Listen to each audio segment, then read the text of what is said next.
Good morning. I'm so pleased to find so many people here, especially because of the Fifth Third River Run.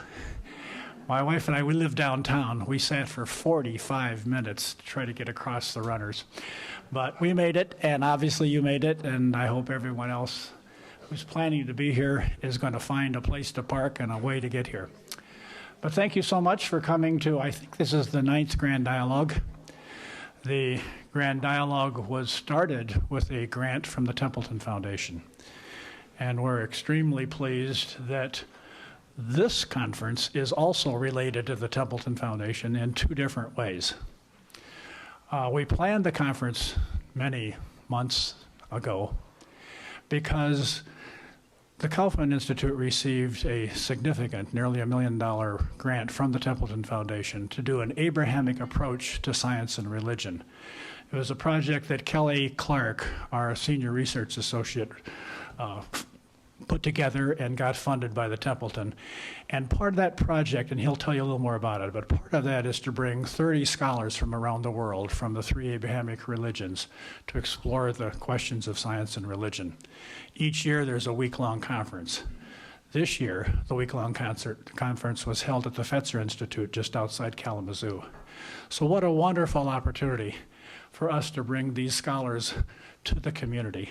And you'll see on the program, not only is our main speaker part of the conference, but so are the responders, and so are most of the breakout sessions. So what a wonderful, enriching experience, international and interfaith experience for this year's Grand Dialogue.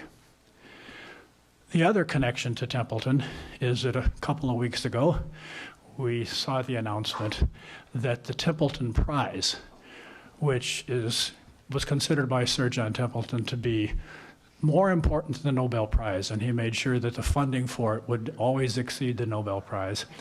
The award has been given to many luminaries such as Mother Teresa and Solzhenitsyn, and just a whole host of people, including a number of scientists. And so the announcement was made that our own, now I can say our own because he's back in Grand Rapids, but Alvin Plantinga, who taught at Calvin College for many years and then taught at Notre Dame, and upon retirement returned to Grand Rapids. So Grand Rapids now has a Templeton Prize winner. And I want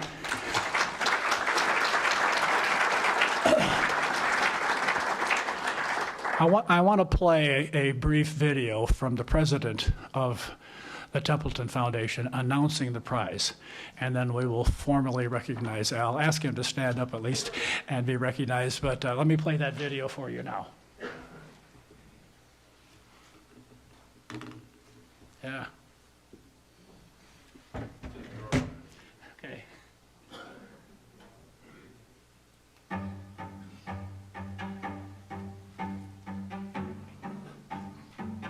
It is a great joy to announce the winner of the 2017 Templeton Prize, the American philosopher Alvin Plantinga, the O'Brien Professor of Philosophy Emeritus at the University of Notre Dame.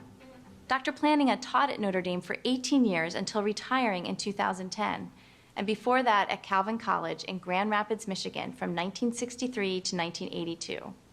I would like to say a few words about the Templeton Prize and about why the 9 prize judges independently and separately of each other chose Dr. Plantinga as the 47th prize laureate. The Templeton Prize is given annually to a living person who has made an exceptional contribution to affirming life's spiritual dimension through insight, through discovery, or through practical works. The prize has been given to religious leaders such as Rabbi Lord Jonathan Sacks and the Dalai Lama. But it has also been awarded to scientists like the physicist Paul Davies. In his own Templeton Prize address, Dr. Davies said, "The contrived nature of physical existence is just too fantastic for me to take on board as simply given. It points forcefully to a deeper underlying meaning to existence." The prize also recognizes humanitarians, such as Jean Vanier, who founded communities around the world where people with and without disabilities live and work together as peers. All of these laureates, the humanitarians, the scientists, and the religious leaders, all affirm that our interactions with each other our scientific investigations, and our religious traditions are essential ways of exploring the nature of our world. Sir John Templeton founded the Templeton Prize in 1972, long before he created the John Templeton Foundation. He realized that many of his friends and colleagues thought religion was uninteresting and old-fashioned, even obsolete. He wanted to honor people who were responsible for, in his words, the marvelous new things going on in religion. The prize was designed to help them become more well-known, not so much for their own benefit, but for the benefit of people who might be inspired by them. Alvin Plantinga has been awarded the Templeton Prize because his scholarship made theism, the belief in a divine reality or God, a serious option within academic philosophy. When Dr. Plantinga began his career in the late 1950s, most academic philosophers deliberately rejected religiously informed philosophy. But early on, Dr. Plantinga defended a variety of arguments for the existence of God, marking the beginning of his efforts to put theistic belief back on the philosophical agenda.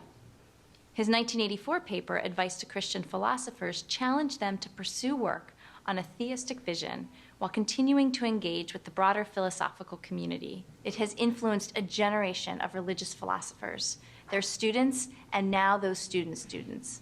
Indeed, more than 50 years later, university philosophy departments around the world employ thousands of professors who bring religious commitments to bear on their philosophical work. Not just Christian philosophers, but Buddhist philosophers, Jewish philosophers, and Muslim philosophers as well. Sometimes ideas come along that revolutionize the way we think, and those who create such breakthrough discoveries are the people we honor with the Templeton Prize. We at the Foundation are delighted that the prize judges have acknowledged the work of Dr. Plantinga. He embodies the values that inspired my grandfather to establish the Templeton Prize and the John Templeton Foundation, to promote open-minded inquiry about the spiritual underpinnings of human existence. On behalf of the trustees of the John Templeton Foundation, I congratulate the 2017 Templeton Prize laureate, Dr. Alvin Plantinga.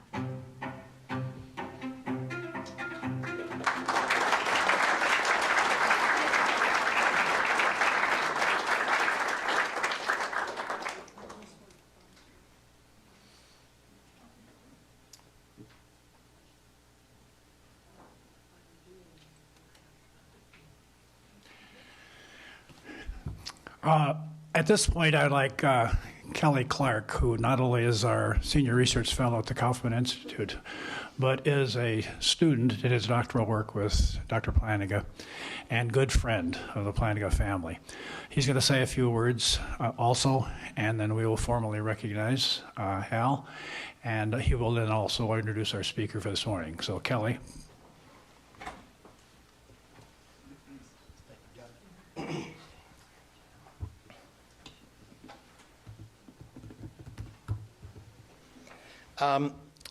I wrote a blog in the Huffington Post about Al, and I put it on Facebook, and I checked today, it's been shared on over 600 Facebook pages around the world, which is some indication of Al's significance.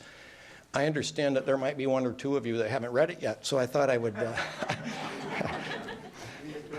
read that to you,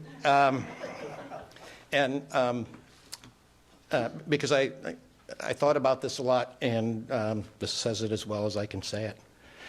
I remember that first day of class like it was yesterday. I had enrolled in Notre Dame's PhD program in philosophy to learn from Alvin Plantinga. I say I remember it like it was yesterday, by the way. I don't really remember yesterday very well. I know I have 3 kids, and I know all their names, but not usually the right name for the right kid. But anyway, I do remember my 37 years ago better than yesterday. So it was a little bit of untruth, fake news like in that first part. But the first time I saw him, and this is back to true facts, the first time I saw him, he strode into the classroom, pulled out a chair, set his feet on the seat and his bottom on the back, rolled up his sleeves and started lecturing in his deep, resonant voice. As the semester went on, we started taking bets on when he might pitch backward off his precarious position, but he never did. Kind of disappointing as Al, I got to say, but he always taught like that, always bottom on the back of the seat, feet on the chair. Do you remember that? Most of us first-year students, however, weren't so lucky. Plantinga had such a huge reputation as a philosopher that advanced graduate students and even a few professors were taking his class. Plantinga was already world famous for his work in philosophy of religion, metaphysics, epistemology, and logic. His high-level conversations with those professors both exhilarated and intimidated us beginners, actually mostly intimidated us. Perched as we were on the precipice of understanding, we often found ourselves teetering over the edge. Sensing our desperation, Plantinga would shush the professors and then pick up our pieces and put us back together again. With patience and good humor, he'd start again, this time at the beginning, and slowly bring us along to greater understanding. I took every course Plantinga taught over the next 5 years, and he directed my dissertation. My first book, Return to Reason, has become affectionately known as Plantinga for Dummies. I could not have had a better dissertation director. We went rock climbing and cross-country skiing together, and he invited me and other graduate students to his family home for holiday meals. He was not only my academic advisor, he was a good and generous friend. One time, I wasn't that wealthy as a grad student. We went on a climbing trip, and I didn't have a nice sleeping bag, and you needed a nice one because it was cold, so Al told me I could borrow his. So I borrowed his brand new sleeping bag and kept warm, and at the end of the trip, it said, well, thanks for this, here's your sleeping bag, and he says, oh, you just keep it. I still have that sleeping bag. On April 25, 2017, Grand Rapids' own Alvin Plantinga received the Templeton Prize, which honors a living person who has made an exceptional contribution to affirming life's spiritual dimension, whether through insight, discovery, or practical works. Plantinga joins the ranks of previous Templeton winners, including the Dalai Lama, Desmond Tutu, Alexander Solzhenitsyn, and Mother Teresa. Plantinga's intellectual discoveries have initiated novel inquiry into spiritual dimensions. Here's a way to grasp his influence in this regard. In the 1950s, there was not a single published defense of religious belief by a prominent philosopher. By the 1990s, there were literally hundreds of books and articles, from Yale to UCLA, from Oxford to Beijing, defending and developing the spiritual dimension. The difference between 1950 and 1990 is, quite simply, Alvin Plantinga. Little wonder then that in 1980, Time magazine reported on the resurgence of religious philosophy. When it did, it spoke of a kind of tough-minded intellectualism and dubbed Alvin Plantinga the leading philosopher of God. While Plantinga's free will defense refuted the problem of evil, he humbly concedes that he does not know God's reason for allowing evil. And he is aware that this not knowing can compound, say, the devastating loss of one's young child. And so, uncharacteristic of the professional philosopher, he offers pastoral advice. This is a quote: resist the urge to speak about things you don't know. Sit alongside the one who suffers and share their suffering. I received an email back from Dan Howard Snyder, philosopher at Western Washington University, and he said, "This is the Alvin Plantinga I know," and he quoted that. And maybe 16, 17 years ago, Dan came down with a rare and deadly form of cancer. And Al paid for Dan and one of Al's graduate assistants to accompany Dan to fly to Seattle. He was at Notre Dame for the year, to fly to Seattle to get a second opinion, to fly first class to Seattle to get a second opinion. And I think for all of us students of his, that's the Plantinga we know. In addition to his towering intellect and influential writings, Plantinga's inspiring persona, he is bold, charming, humorous, and generous, has inspired thousands of philosophers and theologians around the world.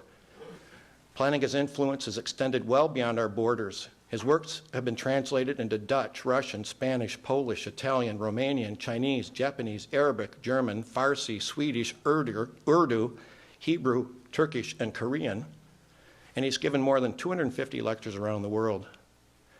Plantinga's deeply religious approach to intellectual inquiry has inspired Jewish and Muslim thinkers as well. Hilary Putnam, a prominent Jewish philosopher at now deceased prominent Jewish philosopher at Harvard, for example, attributed the personal and intellectual influence of Alvin Plantinga to his self-conscious reflection upon the discipline of philosophy through the lenses of his own Jewish tradition. I could go on saying more about it, but Doug and I were thinking together, like, what do you get a person that's getting a cash prize that's greater than the Nobel Peace Prize? And this set me to thinking. When I was first at Notre Dame, I think around 1980 or 81, we went rock climbing. Al and I went rock climbing together. And we had climbed all day long. We had a great time. It was sunny, warm. And but rock climbing's tiring. I got to the end of the day, and I was a little bit tired. And Al says, let's just finish off over here on this one last climb. And I thought, well, that's okay as long as it doesn't get in the way of my enjoyment of the sun. So Al got on to start climbing, and when you climb, usually you have a harness around your waist, and then you take that harness and you tie it to a tree, or you tie it around some rocks, so that if someone falls, now you've got the rope to them. The rope goes up above and down to them. If they fall, it pulls you up, but you're stopped by the rock or the tree. And Al, I don't want to call attention to his prominent girth, but it was always bigger than mine. And so being outweighed by somebody means you need a pretty good sized tree to tie to. But what I did that day is I just laid back. I didn't tie myself to anything. I thought, he's all right, he'll be all right. And just laid back and was belaying him. And I even had the rope behind my back, which is the worst way to do it. And he sort of looks over and he says, I think I'm going to fall. And I'm thinking, I think you're going to die. And he did fall. And I was laying back just in the sun, just enjoying this. And all of a sudden, the rope shot up. I literally shot up. I was laying down. I was standing up. And the rope was coming and starting to creep back over. And once it gets over here, I knew I couldn't hold it with this hand. I knew my body was given friction. And I'm pushing back, and he finally gets on the rock, and I push back even more, and then there's a crack, and I put my whole body in this, I wedge my body in this crack, and he falls again, and I shoot up, but I'm in this crack, and finally he makes it, much to my relief, because what I was most concerned about was not just Alvin Plantinga dying, but that I would go back to Notre Dame. And the department chair, Michael Lux, who some of you know, would go, "You killed Alvin Plantinga!" And he thought like I had that sort of thing in me anyway. I was already worried. So what I was thinking, Al, is you basically got 30 years on me. And I think we could split this thing 50-50, is what I'm saying. That's what I'm getting to. Anyway. So what do you give someone that's had just gotten a $1.4 million cash prize? I thought we'd do this. If you have been philosophically influenced by Alvin Plantinga, would you please stand up?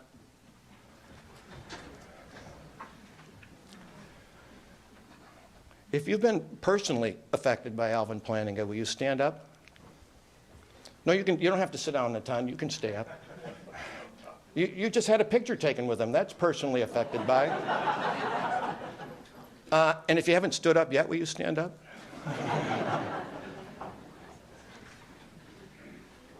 The one thing that I'm sure he doesn't have, and we'll have in just a minute, is our gratitude. Please join me in thanking Alvin Plantinga.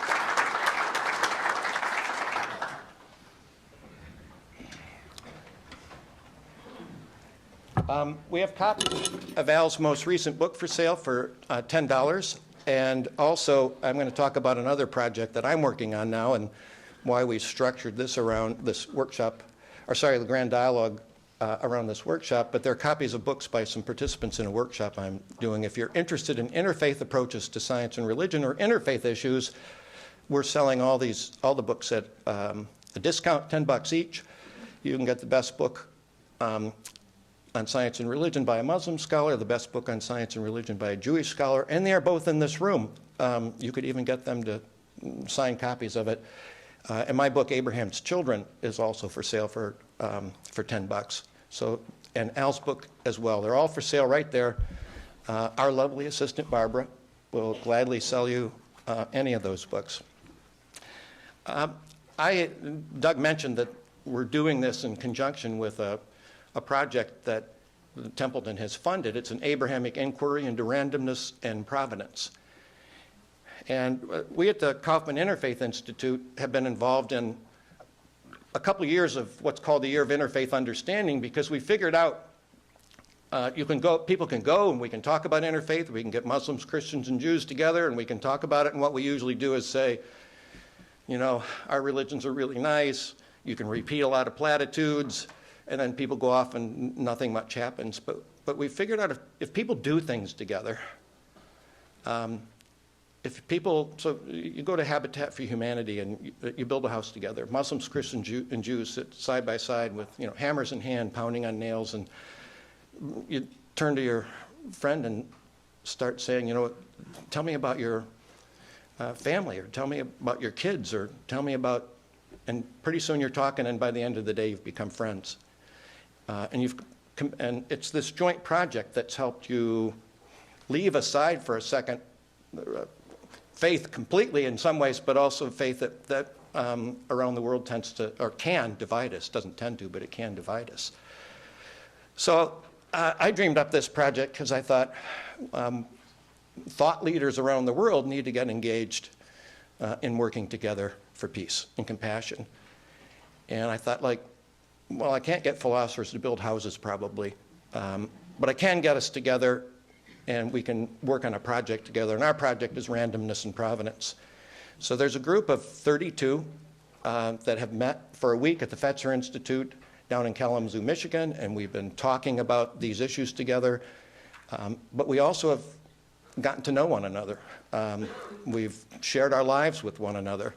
And every participant has agreed that they would spend a week together for the next 3 years, a week each year for the next 3 years. We're not just going to come and talk about ideas. We're going to get to know one another.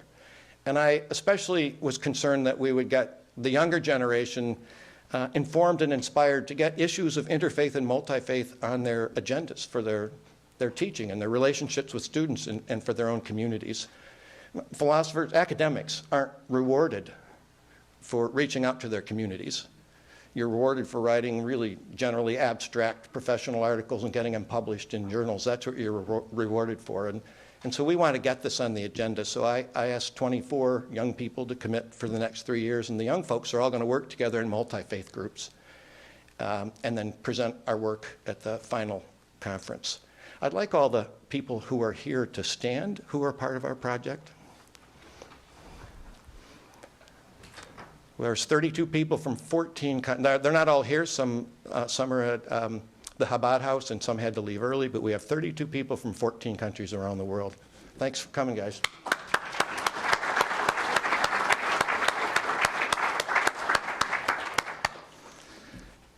All right, our program proper involves our keynote speaker, Scott Davison. Scott and I go way back. He taught at Calvin College for a while. That's where I met him. And he became a great favorite with my kids. They liked Scott, but Scott had rabbits. So Scott, for years, was the rabbit guy. I mean, our kids still say, I say, Scott's coming. They always say, you mean the rabbit guy? And this is from 27 years ago, probably. So, and my kids are considerably older, but they still love the rabbit guy. I was best man in Scott's wedding, and my daughter was in the wedding. And she was about 4 then, I think, and she had this cute little dress that she says, she'd go around saying, what do you think of my Perky-Winkle dress? It was the cutest shade of Perky-Winkle I think I'd ever seen. Scott's been a great friend for all these years. He also is he's a terrific philosopher, and he's a great speaker. So Doug asked, like, who in our group would be the best to do this? And I couldn't think of a better person than Scott Davison. Join me in welcoming Scott.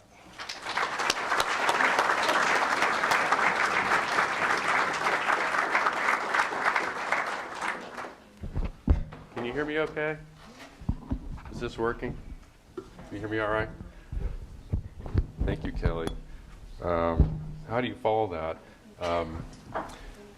I am deeply grateful to everybody who's organized our events this week. You know, Doug Hinchy and Kelly Clark, the Templeton Foundation, the Fetzer Institute, of course, and all the people who are participating in this. It's been a wonderful experience for all of us, I think, terrific.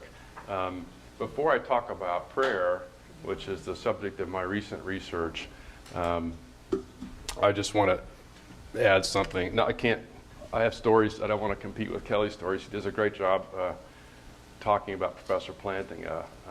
I also was privileged to study with Professor Plantinga, and I just wanted to add that although he's known all over the world for his intellectual achievements, he's incredibly kind and supportive person. And to many of us, he was like a father, like the father we never had. Speak up, please. I'm trying my best. Sorry. For many of us, he was the father we never had. Thank you. When I was in graduate school at Notre Dame, in my first year, they wanted to create a promotional photograph to advertise the philosophy program. And they gathered together some graduate students, as you can see here, some of whom became fine philosophers in their own right, except for the shady guy in the back who never amounted to anything. I never did trust him. He had more hair than. He had more hair than too. But it was a delightful privilege to study at Notre Dame with Professor Plantinga, and I'm just grateful to have an opportunity to be part of this. And thank you, Al. Just about a month ago, my book was published by Oxford Press 2 months ago in the United Kingdom about petitionary prayer, and that's the topic I want to discuss today. This is a philosopher's talk.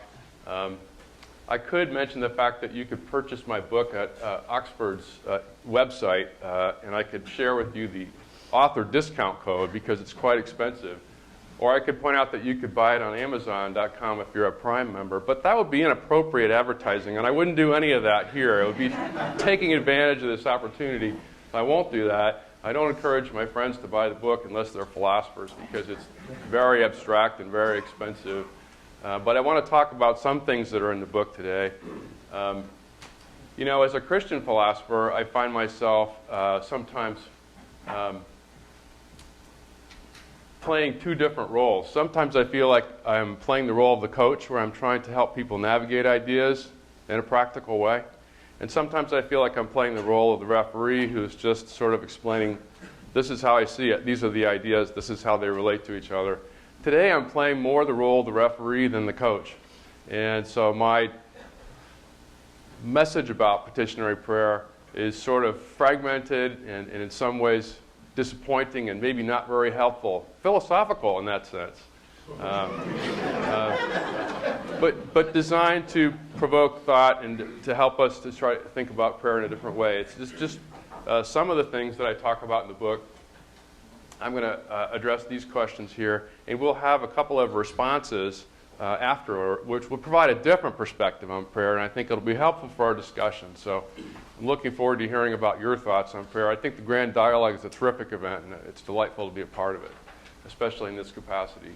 Where I grew up in Ohio, there was this Baskin-Robbins ice cream chain. I don't know if you know about this, but they advertise that they always have 31 flavors available to choose from. I like to remind my students there are 31 flavors of Christianity, at least. You know, and I've discovered this week there are 31 flavors of Islam and 31 flavors of Judaism also. Mine maybe is number 32. I don't know. So, you know, when we talk about these things, we can't help but reveal some of our assumptions theologically, and I will talk a little bit about Christian teaching, but we have to be sensitive to the fact that we have some theological differences. Of course, in this short time, I will just be skimming the surface of some of these issues because it's a very big and complicated set of questions that come with petitionary prayer.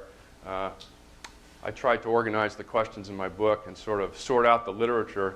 My book, I think, is the best book-length philosophical discussion of petitionary prayer in the entire English language because it's the only book-length philosophical description of the issues in the English language. I'll hold on to that title as long as I can. Okay, so let me start with a story. Exactly 2 years ago, I was with my father-in-law, recently retired Reverend Donald Clapp from LaGrave CRC here in Grand Rapids, and we were camping up in the Sylvania Wilderness. You know the Sylvania Wilderness? If you're from Michigan, it's up here in the UP, you know. So it's a very remote place, and I have 3 children, but my middle child is the most adventuresome, and he wanted to go. I'd been before several times. He wanted to see what it was like. So in this wilderness camping, you know, you put all your stuff in a canoe, you cross a lake, you drive 12 hours up north to get to this place in the middle of nowhere, and you bring all your things across the lake, and then maybe you go and carry it all in portage to another lake and camp somewhere else. So we were in a really, really remote place, and he was 14. No, he's 12. 12 years old at this time. He's 14 today. About 2 years ago, he was in the tent, and I told him, we're going to go fish. We'll be back in a little bit. We came back. He was gone. Absolutely gone. And so we looked for him. We hiked to the next campsite this way. We hiked to the next campsite that way. We couldn't find him. An hour passed. It was getting late, 5:30, 6 o'clock. I started thinking about it. I remember at lunchtime, he didn't have anything to drink, and I was worried. What if he's dehydrated? You know, where did he go? We waited, we worried. We tried everything. I ran out of things to do. I didn't know what to do. I called 911, and they said, yes, this is serious. We will send help, but you're in Sylvania. It'll take us 2 hours to get there. It'll take us an hour by canoe to get to your campsite, and then, you know, maybe we can look, you know. And it wasn't clear how they were going to look or what good it would do. And I thought, by then it's going to be late. And I imagined him sitting in a tree, unable to respond and not knowing where to go. And so I began to pray. I ran out of things to do. I began to pray for a safe return. What else could I do? I had nothing to do. And so I also texted my wife back home in Kentucky. And I said, I'm sorry, but I've lost our son. And I don't know what to do except ask you to pray for his safe return. So I sent her that text. Well, about a half hour later, he comes walking back to the campsite.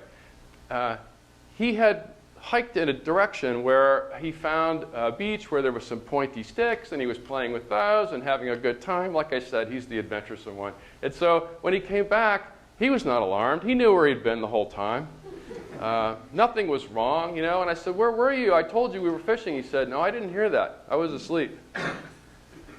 So he didn't know we'd gone fishing. He came out of the tent and figured, maybe we portaged to the next lake. I'll just go see if I can find him. So in his mind, he was never in danger. Everything was fine. In my mind, the world was falling apart, you know. So I texted my wife again. Don't worry. It's okay. We found Andrew. All is well, you know. And I called 911 and canceled the help. And then my wife is not very good about checking her phone. It's kind of notorious that if you want to reach her, you should really call me. And so I sent her a third text because she hadn't answered the others. It's a good thing you never check your phone because you would have been in agony like me for the last hour. You know, it was a long day. So was Andrew's safe return an answer to my prayer? Yeah. If I hadn't, this is going to be a good discussion. I can see this. I need to get out of the way. If I hadn't prayed, would it have made a difference? Would Andrew still be out there? Yeah. So this is kind of the main question that I'm trying to address. So a common assumption that I want to gently question here is that every time I pray for something and it happens, then God has answered my prayer. And I want to push a little bit on that assumption. See what you think about the way in which I push on it. Okay. So I'm not saying I don't want to deny some other things. For instance, I want to say that in some way God is the cause of all good things. I want to say that. And I want to say also that we should always be grateful to God for good things, even if we don't know exactly why they happen. And in the case of Andrew, I was, of course, very grateful for his safe return, right? But I do want to question the claim that every time I pray for something and it happens, then God has answered my prayer. Okay, so that's my question. There are lots of different kinds of prayer, of course, as you know. I don't have all the types up here, but, petitionary prayer is when you ask God to do something. There are other kinds of prayer, prayers of praise and adoration and confession, prayers of thanks, prayers of lament. And I can't talk about all the kinds of prayer. I want you to remember that there are lots of kinds of prayer, and that when you're told to pray, you're not always told to pray in the petitionary way. I'll come back to that later. Okay. When you talk about petitionary prayers, they have certain components or parts. I talk about this in the book a little bit more detail. But you can think of them as having three ingredients. There's the petitioner, the one who makes the request. There's the thing requested, which I like to call the object. And there is the act of the petitioner requesting the object, the offering of the prayer, you might say. Now, these petitions could be general or they could be specific. They could be specific in the sense like, please return my son safely to me. Or they could be general as in, thy will be done, right? They can also be public or they can be private. In my case, my prayer was private. I didn't say any words, But we have public prayers also where people express publicly a request to God. They could be prayers for other people. They could be prayers for yourself, or they could be prayers for something to happen. So there's a lot of different kinds of petitionary prayers, and you can draw even more distinctions if you want to. In the case for the rest of the talk, I have in mind, for the most part, a situation where I'm asking for something that has to do with somebody else. That's the kind of case I have in mind, but there are all these other cases too. So that's the kind of thing I'm imagining talking about, but trying to speak in a general way about this. Why should we ever pray in the petitionary way, you might ask? Well, if I draw on my Christian tradition here, I can illustrate some of the reasons. This is a verse from St. Paul in the book of Philippians. It's a well-known verse. Do not be anxious about anything, but in every situation, by prayer and petition, with thanksgiving, present your requests to God. And the peace of God, which transcends all understanding, will guard your hearts and your minds in Christ Jesus. When you look at this, you can see a number of reasons people might have to pray in the petitionary way. Obviously, you're told to pray in the petitionary way. We trust the tradition to tell us the right thing to do. We are also opening ourselves to God. We're sharing our concerns, right? C.S. Lewis, a famous Christian thinker, whom I'll discuss later, says that God already knows everything, but the way in which he knows it sort of depends on us. He might know everything in virtue of being omniscient, but when I turn toward God and volunteer my requests, my information, my needs, then it changes the situation, it changes the relationship I have with God. So I make myself known to God in a way that I wasn't known before. Also, we might think we are influencing God's action in the world. We might think that prayer makes a difference. We might think that if we don't pray, things could go differently. And that was the question that prompted the different answers over here a moment ago.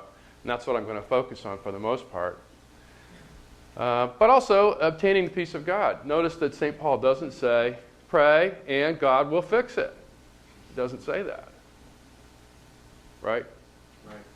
I don't see it. No, he doesn't say that. No, he says pray, and the peace of God will guard your hearts and minds, right? So there's that dimension to it. And I'm sure you could go on in this direction. There are lots of reasons to pray in the petitionary way. I want to focus on this question, though, about influencing God's action in the world. So that's kind of my focus. The first question I want to try to answer in a precise way is, what does it mean to say God has answered a petitionary prayer? So let me talk about that in some detail. I think people often say things about this that are interesting. People say often, God answers all prayers, but sometimes the answer is no. Right? I'm sure you've heard this before. And I find this a little bit confusing because when I want to ask about what it means to say God answered a prayer, I want to talk about a case in which the thing you asked for is granted by God. So in that sense, there's a terminological issue to resolve. This is the way I resolve it. It's not completely satisfying, but this is how I'll use the words. I'll say God answers a petitionary prayer only if God actually brings about the thing that was requested. In the case of a specific prayer, it's maybe easier to judge that. In a general kind of case, it's harder. But I'll say that God replies to a petitionary prayer only if God responds to it, not by answering it, but in some other way. And so what I would like to say is that God responds to all, or replies to all petitionary prayers, even if he doesn't answer all of them. That's the way I'll use the words. Does that make sense? So when I say answer, I mean the thing comes to pass that you requested. Not just that God says no. Here's an example of this. St. Paul in 2 Corinthians talks about this thing. We don't know what it was. We have theories about it. This thing, a thorn in the flesh. In order to keep me from becoming conceited, I was given a thorn in my flesh, a messenger of Satan to torment me. 3 times I pleaded with the Lord to take it away from me. But he said to me, my grace is sufficient for you, for my power is made perfect in weakness. So Paul's prayer was to have this thing removed. We're not sure what it was. In my terminology, God replied to the prayer, but he didn't answer it because he didn't take away the thorn in the flesh. So there was an answer of sorts, but the answer was effectively no for this reason. Does that make sense? Okay. So I want to look a little more closely in detail then about what it means to say that a prayer was answered. And I'm going to do this with reference to some other cases of requests and answers that are familiar to us. For a request to be answered in general, the offering of the request has to play an essential role in explaining what happened. So there has to be a connection that's not accidental between the offering of the request and the response in terms of providing an answer. So for instance, if I ask my neighbor, this isn't my neighbor, but I just Googled hedges trimming to get a picture. It's a fictional example. I have really good neighbors. I kind of hit the lottery that way. But if I ask my neighbor to trim hedges between my house and his house, and he does trim the hedges in response to my request, if he had not planned to do this, let's say, and says, okay, I will trim the hedges because you asked, that's a clear case of responding to a request.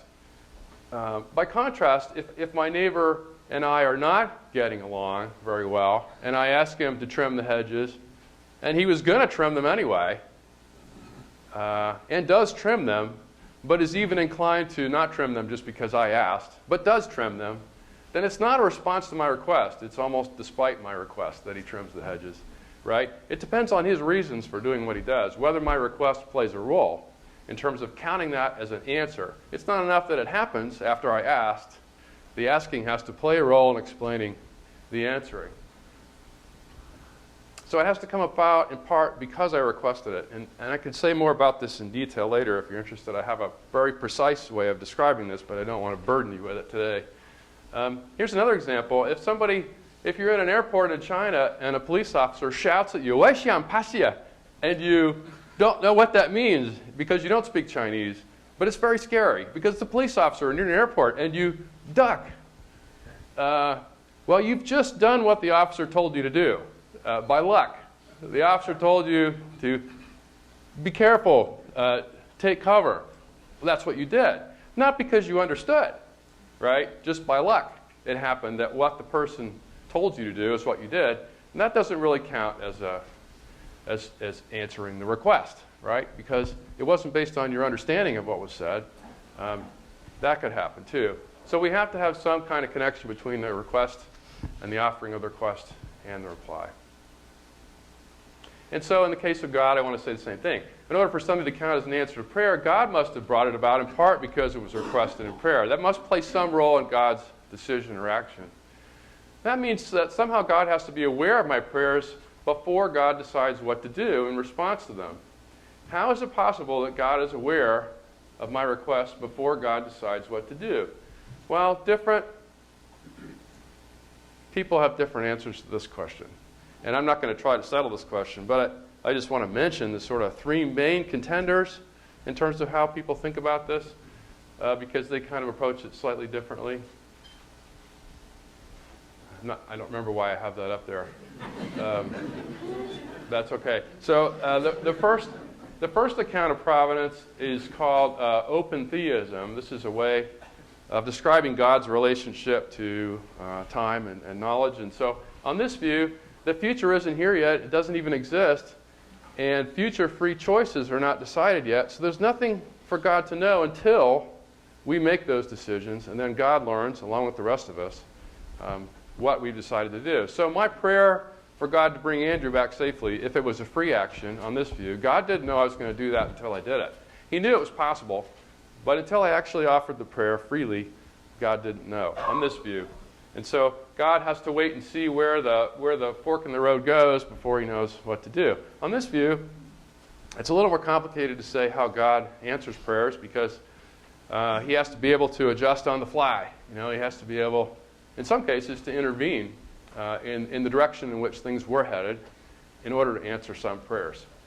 That's only one perspective, and some people are uncomfortable with that because it means that God doesn't know the future. He only knows what's possible until he sees what happens, and then he knows. But it's gaining traction. It's much more popular than it was 20 years ago. This view is gaining traction on the other competitors. Again, I'm not trying to settle the question about which of these three views is right one. I just want to kind of gesture at them. A second approach is called eternalism, and this picture is supposed to illustrate it. God sees timelessly all of history from eternity, including our free choices, and then he decides from eternity how to respond in the world. God is outside of time altogether. The famous analogy here is from St. Thomas Aquinas, and you can't really tell what this is, I realize. It's a train of wagons. Like I said, I didn't take this picture. I got this from the internet when I Googled train of wagons. And there they are. And so St. Thomas says if you're in one of these wagons, like this one, you can only see the wagon ahead of you and the wagon behind you, but you can't see the whole train of wagons. But if you're up at the top of the mountain looking in the valley up here, from where we are, looking down, you can see the whole wagon train at once. And he says God is like that. God is outside of time, and so he sees everything at once. And this view has certain advantages. It has other disadvantages, but it does explain a way in which God could be aware of our prayers before we make them, and then he could respond from eternity by arranging the world so that it fits what was asked. So in the case of Andrew, it might be the case that God's outside of time and knew that I would pray for his return and arranged things so that he knew exactly where he was going, and then he came home safely on his own. That could be maybe an answered prayer, right?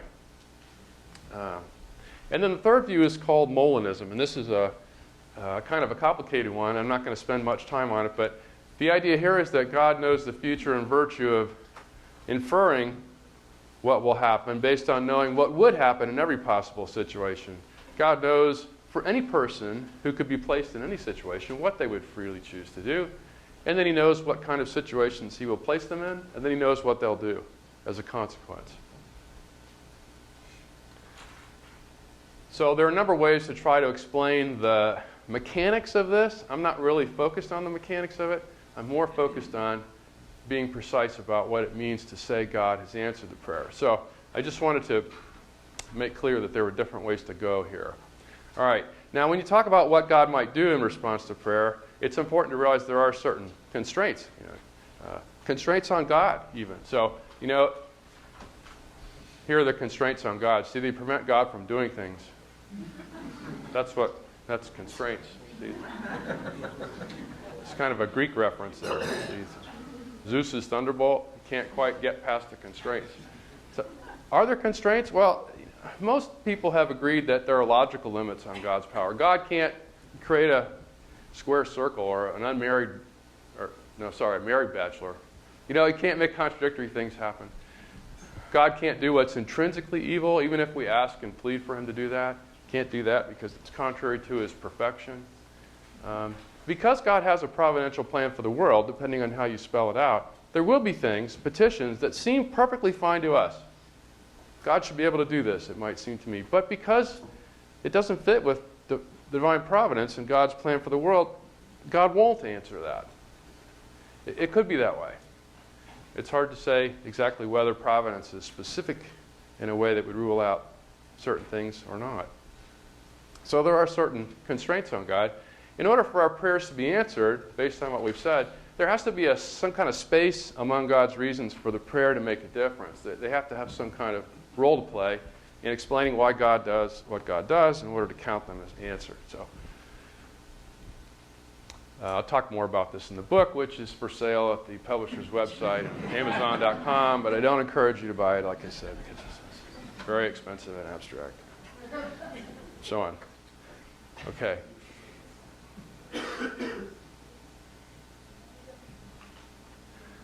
I want to remind you that there are lots of different reasons for praying the petitionary way. I just said that there are limits to what God's reasons can be, and that might make you think, well, some of our prayers maybe can't be answered. But of course, that's not the only reason we have for praying in the petitionary way. I'll remind you about that again later. Sorry, there's a little delay between pushing of the button and the granting of the request here. Okay. All right, so I want to... There's a rattle too, and the rattle makes me nervous. You know, it's not good when things are loose. So I want to shift gears just a little bit and talk about science and petitionary prayer.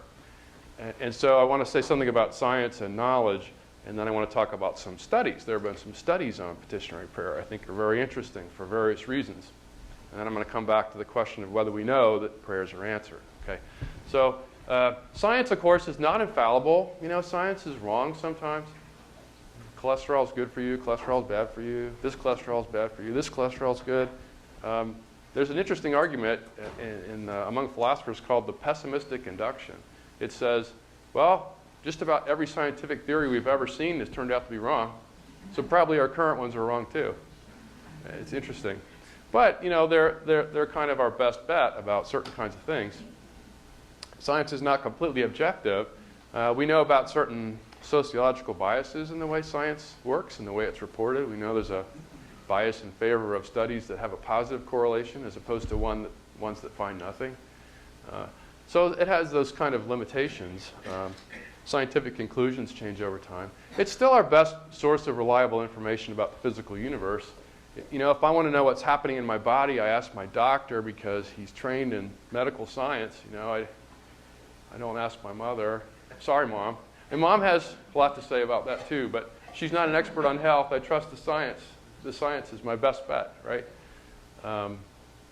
Scientific theories, of course, are responsible to what we observe, and they're tested relative to what we observe. That's the empirical aspect of science. And science helps us to decide, very generally, whether or not something makes a difference in the world. And this is why people have tried to test petitionary prayer in a scientific way, see if it makes a difference. How do you know when something makes a difference? How do you tease that out from the data? What do you do to check that? Science is our best way of testing things that we can measure. You know, we can't measure everything, but we want to distinguish what happens by coincidence and what things are connected to each other in some real way. Science helps us discover real connections and distinguish those from coincidences. When I was in Little League baseball, when I was in 4th grade, I had psychic ambitions. I thought I might have psychic powers. This is based on books I was reading that were not authorized by any adult person. And so I thought, when I was playing baseball, I got a little better. But you know, at first I was in left field, which is not as bad as right field. But I was in left field, you know, where you put somebody but don't do a lot of damage. And I would be out there waiting for the ball, which rarely came my way, and thinking, you know, I'm supposed to say things to the coach tells you to say, hey, batter, swing. Hey, batter. You know, this chatter, which is probably never effective. But, you know, you're supposed to request, hey, batter, swing. You know, come on, swing, you know. And you're supposed that's the role you play when you're in left field. You're supposed to be helping the team. Well, I wasn't impressed by that, but I did think I might have psychic powers. So I thought I'd put those to use on behalf of the team instead. So I did a little study. I thought, if I focused my psychic attention on the batter, I could make the batter swing at a distance, you know, psychically. So I ran a little study, and I had a correlation going there for a while. You know, when I really focused, the batter did swing. And sometimes I tried, and the batter didn't swing, but I thought maybe I wasn't as focused as I could be. Let's run that again, you know. Eventually, of course, it was pretty clear that the I did not have psychic powers. Have to settle for natural accomplishments instead.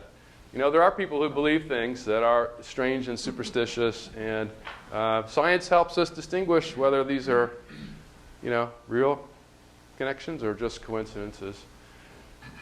And so, coming back to prayer, in order for something to count as an answer to prayer, God has to bring it about in part, at least because it was requested by us. So let's talk about the science of this. There are different ways and different kinds of studies, but you know, the basic controlled experiment divides people up into two groups. And most of the studies of prayer are like this, where you have a group of people for whom we offer special petitionary prayers, and then a group of people for whom we don't, and we try to tease out a difference over time, see what happens, right? Here's a study that involved 990 consecutive patients in a coronary care unit, which is a significant number of patients, right? It was randomized, it was controlled, it was double-blind.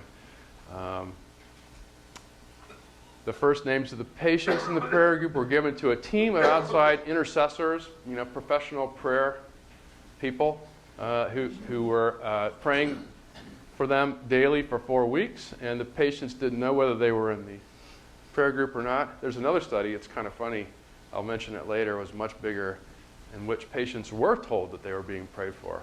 And when the results came in of the study, one of the researchers wondered if it was a good idea to tell them that they were being prayed for, because he worried that some patients thought, is it that bad? They're praying for me now?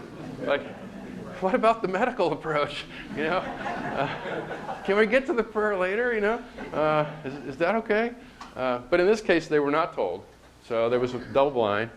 The researchers didn't know, the patients didn't know, and there was some slight difference in the recovery of the patients for whom prayers were offered. The conclusion of the researchers was that prayer may be an effective adjunct to standard medical care. But this study is kind of the exception, and when you look at other recent studies, the most recent ones, the larger ones, they don't find any significant correlations between petitionary prayer and patient recovery. In fact, in the most recent study, there was a slightly worse turnout for the ones for whom petitionary prayers were offered. So the scientific evidence doesn't come in very good. I mean, it doesn't seem to show anything interesting in terms of a correlation. Now, what conclusion should we draw from that? Should we decide then that prayer doesn't work because science tells us it doesn't work? Well, if you're like me, I think you should find these studies a little strange and a little weird and a little puzzling. You know, it's not like you're studying the effect of the solar wind or something where there's just some blind force that you want to measure. You know, you're talking about God, right?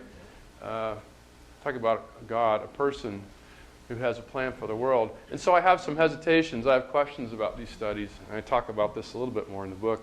How do we know that those people in the control group didn't have as many people praying for them as those in the prayer group? Right? I mean, you can't prevent people from praying for others. Can you imagine the scientist who tries to create that study? You know, you can be in the study as long as your relatives don't pray for you. Do you agree? Will you sign on the line? You know, consent to conditions like that? I don't think so, right? So how do you know you've really got a control group that's isolating the relevant factor? How do you know the petitionary prayers explain the differences, if there are differences, as opposed to ordinary variables that you expect to find between patients that are selected in this way, right? You wonder what the variables are, right? You know, in the ordinary medical study, you sort of know they're all physical conditions, but in this case, it might be different. Also, even if you had a really striking correlation and you had miraculous cures, how would you know that the petitionary prayers made the difference instead of some reasons that God had that were unknown to us? And that takes me off into a different direction. How do you know what the cause was? How do you know that the prayers played the role? Even though there were prayers and there were miraculous recoveries, how do you know that the recoveries were caused by the prayers? So that takes me off into a new question here. When we talk about specific cases, instead of scientific studies of groups, we have people tell us all the time, this person was in this situation, there was a prayer offered, the person got better, right? Specific cases, we probably all know cases like that. Do we know the petitionary prayer is the thing that made the difference? In the case of the prophets of Baal, or Baal, I've heard it both ways. Those prophets, you know those bad prophets? You know, in the Hebrew scriptures, there was a showdown with Elijah, right? And Elijah says, I'm going to call down fire to consume my pile of wood, but you try to do that, and we'll see who wins, and I'm going to put water on my wood because that's not going to make a difference. And Elijah prays, and the fire comes down from heaven and consumes. This is a photograph right here of the event, depicting the actual consumption of the wood by fire. And so in that case, we're sort of told this was the difference. The prayer was the difference, right? In our lives, it's not always clear. We're not told maybe clearly in the same way that the prayer was the difference. It's a little less clear what's going on. Answered prayer, does involve God's reasons, but how do we know? Do we typically know what God's reasons are? Do we know enough to say that the prayer was playing a role that explains it in a way that means that it's an answer to prayer? So, we have somebody here who's sick, and we have somebody who prays to God and asks for that person's recovery, and then we have God acting on the person, and the person rejoices. That's what we assume is happening in these cases. But do we have access to all the pieces of this to know that that's what happened? That's my philosopher question. The petitioner rejoices as well, right? As the petitioner should. So I'm going to talk briefly here about the epistemology of answered prayer. I'm not going to go deeply into epistemology, but I want to talk briefly about the question, how do we know? And I want to offer a little bit of an argument here that I think is probably right. Sometimes we don't know God's reasons regarding particular events. You might strengthen that. You might say, typically we don't know, or never know, maybe. But I'm content just to say sometimes today. If you look at the case of Job, this is an interesting example, right? Because in the case of Job, Job is a righteous man and prospers, and of course, never discovers that there's this side bet going on between God and Satan about whether or not he'll crack under certain pressures, right? And I always challenge my students when we talk about this, whether or not God wins the bet or Satan wins the bet. After what happens at the end, it's an interesting question. But Job never finds out any of those things. What happens to him is just a string of bad things, right? Which prompts a kind of challenge to his faith, which kind of ends well, maybe, for Job. He seems to think he's in a better place at the end than he was in the beginning. I heard about you, but now I've seen, he says. But in the case of Job, we place ourselves in the position of Job instead of in the position of the reader who knows what's going on behind the scenes and knows God's reasons. If we are in Job's position, we don't know what's going on. We don't know God's reasons at all, right? And we're never told God's reasons. God says to Job, where were you when I made the world? You don't know how this thing works. This is complicated. You don't understand it very well. So I think, we probably are inclined to agree that sometimes we don't know God's reasons regarding particular events. So sometimes we don't know that the offering of a petitionary prayer played a significant role among God's reasons regarding particular events. We just don't know sometimes what role the prayer played. We know the prayer was offered. Believe God heard the prayer. Believe God will respond in some way, but we don't know when the thing happens if the prayer played that role in God's reasons. So if the offering of the prayer doesn't play a significant role among God's reasons, then of course the prayer was not answered, even if the thing came to be. It could have been part of God's plan for the world, whether I prayed for it or not. Right? The prayer might not have made a difference. I don't know until I know what role it plays in God's reasons. And maybe I don't have access to God's reasons, so I don't typically know. Or sometimes at least I don't know whether prayers are answered, even if the thing that I request comes to pass. I think that's a fairly modest conclusion. Sometimes we don't know. Unless we have some kind of special information or revelation or confirmation from God, which we may have, but we don't always have, and we may not have been told to expect that either. So the question I was raising was about this claim. Every time I pray for something and it happens, God has answered my prayer. And I was saying, I'm not sure about that. It's not that I want to deny the idea that in some way God is the cause of every good thing, or that we should always be grateful to God for good things, even if we don't know exactly why they happen. I'm not questioning that either, right? But I am sort of questioning whether we should assume that every time I pray for something, and then it happens, that God has answered the prayer. Pushing on that a little bit and saying maybe we should be more hesitant about that. There's a fascinating book by an anthropologist, I don't know if you've heard of this, who immersed herself in a couple of evangelical Christian communities for a couple of years and tried to learn how people learned to pray in the petitionary way. And she's not herself a Christian, but she's very sympathetic. She really immersed herself in these communities. And at the end of her book, she says something like, I came to understand how people see God in the world. And she describes the mechanisms of attention and training that help people to see things as answers to prayer. It's a really fascinating book. I recommend it if you're interested. But when you read that book and you think about the mechanisms that are involved in learning to see the world as answers to prayer, it also makes you kind of self-conscious about how you think about prayers for yourself. It had that effect on me. And there are certain things that pull us in the direction of assuming that when we pray for something and it happens, then it was because of our prayer. I think these may be things that we should be aware of and maybe resist a little bit. You know, we tend to assume that we are in the center of things. We tend to assume that everything that happens in the world somehow pertains to us. And, you know, it may be, you know, we have to fight that a little bit. We look for patterns. We look for causal explanations in terms of things we know and control. This is probably hardwired into us. This is probably some kind of strategy that we can't help in terms of looking for patterns and formulating theories in terms of how to control the world. We look for patterns. We look for explanations. And if we pray and it happens, we might think this gives us some measure of control over things we don't normally control. In the case of my son Andrew, as I described, I turned to petitionary prayer when I ran out of things to do. You know, I tried everything that I could do, and I ran out of things to do. The best line in my book, you don't have to buy it now, I'll tell you. The best line in my book, the only one I'm really happy about, is that it says, we don't ask God to pass the salt.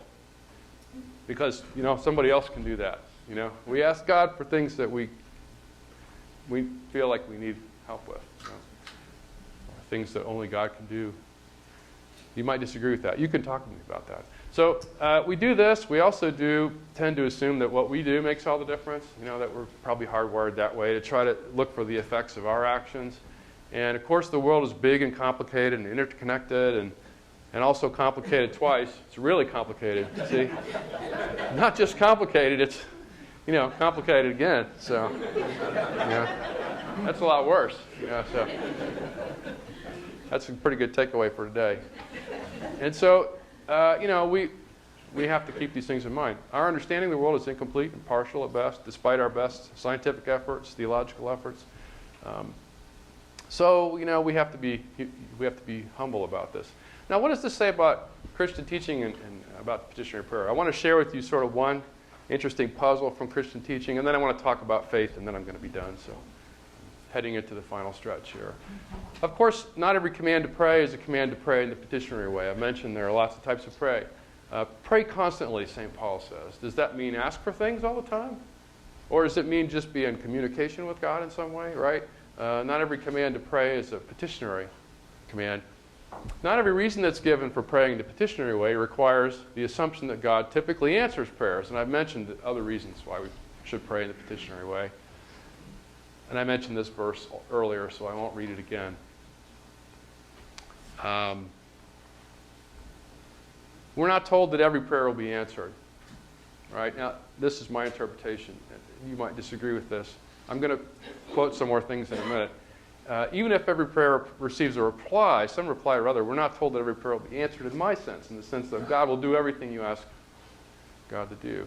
So here I'm going to talk about a puzzle from C.S. Lewis about prayer. It's a letter he wrote to his local clergy. He said, I've got a problem. I'm worried about something about prayer. Could you help me figure it out? And as far as I know, his clergy never answered. Never tried to solve the problem. And I'm not sure what the solution is. I have an idea of it. It's not a solution that C.S. Lewis himself liked. For some Christians, of course, C.S. Lewis is a very prominent Christian theologian. He might even be seen as a kind of founder of the faith. I thought that was a clever animation. I didn't get the big laugh. I was hoping for a bigger laugh But that's okay. So here's his puzzle about prayer. He says, look at the teachings of Jesus. You'll see in the Gospels there are two patterns that Jesus recommends when he talks about petitionary prayer. And he calls them the A pattern and the B pattern. The first one is the A pattern involves this idea that you're saying, God, would you do something, but I really want you to do whatever your will is. And you see this in the story of the Garden of Gethsemane before Jesus' arrest, where he's anticipating what will come the next day, and he's saying, I wish this cup would pass from me, but not my will, but thy will be done, right? So there's a request, but it's always bracketed by this kind of idea that, but I'm not sure that this is what's best. I want you to do what your will is, So I'm asking for something, but, I'm going to be happy with what you decide to do. There's a kind of hesitation about the request, And then the second pattern is this, what he calls the B pattern. And here's an example. Truly I tell you, if you have faith and do not doubt, not only can you do what was done to the fig tree, when Jesus cursed the fig tree, but also you can say to this mountain, go, throw yourself into the sea, and it will be done. If you believe, you'll receive whatever you ask for in prayer. Whatever you ask for. And Lewis says, this sounds like I should ask without saying, thy will be done. I should say, I want this. And if I don't doubt, and if I have faith, that'll happen. That's the pattern of the teaching. It sounds like a very different approach to a request. And Lewis says, I don't think I can pray in both ways at the same time. Like, I can't do it. Like, psychologically, it's impossible. Either I say, thy will be done, which implies a kind of hesitation, or I say, this, I want this. And I'm not doubting and I'm not hesitant, right? He says, I feel a pull in here that I can't resolve. I can't pray in both ways at once. The B pattern, he says, requires a kind of faith that he says, I don't have it. I just don't have it. And maybe it would only come as a gift from God. It's not something I could even generate on my own. And then he wonders, maybe God would give it to me if I prayed, but which kind of prayer would I use to ask for it? Would it be thy will be done, or would it be give me the faith already? I demand the faith. So this is all in his letter to his local clergy. And so Lewis asks, what should I do tonight? How should I pray tonight when I do my prayers? And unfortunately, like I said, they didn't answer. So he was left with his puzzle, and I'm kind of left with the puzzle a little bit too, as I'll explain. There is one way to try to resolve it, and I'm tempted by this. What you could think is, well, maybe that B pattern where you say, with total faith, the mountain be cast in the sea, maybe that involves some kind of implicit qualifier, something from the A pattern, like, mountain be cast into the sea, if it's your will. Right? So then if I always pray according to God's will, if I pray in the confident way, maybe then my prayers will be answered. As long as you pray according to God's will. And if you're really in touch with God's will, you wouldn't pray for something unless it was the right thing. This is what a lot of people say. Now, Lewis himself didn't like this solution. He said, what would we say to a person who prayed in the B way, but whose request was not granted? What would we tell them?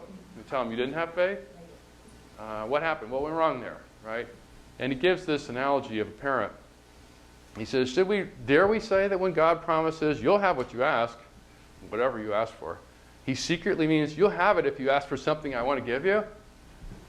What would we think of an earthly father who promised to give his son whatever he chose for his birthday, and when the boy asked for a bicycle, gave him an arithmetic book, and then first disclosed the silent reservation with which the promise was made? Yeah, you can have anything you want, as long as it's a math book, right? Lewis says we would think that father was kind of a scoundrel, I think is the word he uses, something like that. So Lewis himself doesn't like this idea, but I'm sort of tempted by it anyway, because I don't really know how to resolve the teaching. It's a problem for Christians who take the teaching seriously because you want to honor both teachings. So it's an interesting puzzle. Okay, so now, if you're puzzled then, like I am puzzled, I'm reminding you again of the other reasons to pray in the petitionary way. What does this have to say about faith? Well, this is my last topic, and then I'll be finished. I'll have responses. I went a little longer than I wanted to. We started a little later, so sorry about that. There are different kinds of faith, or different accounts of faith, what faith is, right? And I'm not going to give a complete description. Some people think of faith just as belief, or as acting as if something is true, trust in something or someone, confidence, hope. I'm going to talk about faith as trust in God, the person. And I want to introduce to you an account of trust and evidence that's from a philosopher whose name is Jeffrey Cuppet. He doesn't have this picture, but it's my picture that explains his view. So he gets the credit for the view, I get the credit for the picture. So the picture tries to show the relationship between evidence and trust. And the basic idea is that when you have a lot of evidence, you don't have to trust. When you trust, it's because you take a risk because you're not sure. That's the basic idea. So if you look at the picture, the dark part indicates the degree of trust. And so the more black part you have, the more trust is involved. The lighter gray part indicates your degrees of evidence that you have, that the person will do what you need them to do.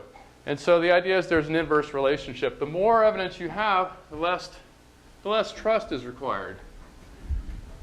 Does that make sense? And so at the top, if you had 100% evidence, you might think of proof, then trust is no longer possible. You don't trust that person in the sense of trust that I'm using. There's no trust involved at all. It's just you know what's going to happen. But down here you have something we might call blind trust, where you have no evidence at all to think the person is going to do what you needed to do, and yet you still trust. That's blind trust, right? So you want trust that's not blind, I suppose, in general. How does this apply to the case of God and faith in God? If faith involves trust, and we're not sure in particular cases if our prayers are answered, well, go back to my case of the neighbor answering my request. I can show you some different places on the spectrum here. So my neighbor's really reliable, so here's this green line. This is supposed to indicate where the case of the neighbor. When I ask my neighbor to trim the hedges, and he's trimming the hedges, and I'm not worried about him messing up the yard or electrocuting himself or, stumbling on a buried pipe or something, or, ruining my house. I trust him because he's pretty good. He's actually very, very, very good. So there's not a lot of trust involved there. See, there's a little bit of trust because I have really good evidence that he's going to be fine. I'm not worried about it. Now, by contrast, I have these rabbits. I still have rabbits. Now I have 6 of them. They live in my backyard. This is my daughter, Grace, taking care of one of the rabbits. And when I'm out of town, I ask her, will you feed the rabbits and make sure they have water? And she's 11. She's pretty responsible. But, she's 11. And so, she's in school and life is busy. So I'm trusting her. There's a significant amount of trust there that she's going to take care of this business, right? I have some pretty good evidence that she's going to be okay, but there's also a significant degree of trust, much more trust than involved with my adult neighbor who knows how to trim the hedges, right? And then getting even more extreme in the direction of trust, this is my 16-year-old son getting a picture taken for his driver's permit. I probably don't have to say anything else. But, coming home from there, he was driving for the first time, and there's a lot of trust involved there because he doesn't know what he's doing. He's getting better.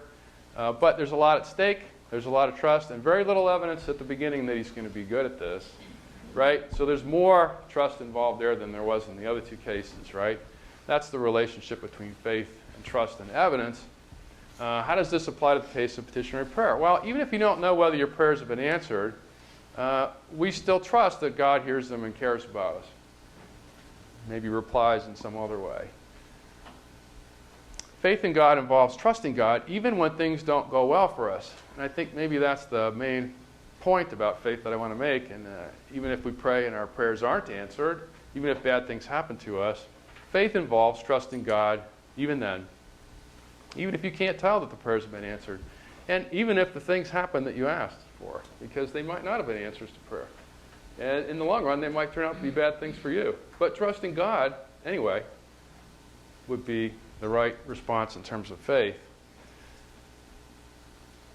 So I want to close with another story. Try to get through this. My wife came down with breast cancer about 1.5 years ago, and she went through multiple surgeries, chemotherapy, estrogen suppression treatment, things that people do. She had significant cancer, and this is picture taken in the middle of her treatment about a year ago, I think. I think it was actually before I lost my son in the wilderness, because this is in Grand Rapids. And so during this time, she's well now. Her odds of developing cancer again are about the same as her odds before she ever developed cancer. So we're past all this, and we're very grateful to be past all of this, as you might imagine. But at this time, you can see me clinging to everything that's dear to me. You can imagine. You can see everybody else is happy, but not me. So during this time, we had tremendous support from our family and our friends.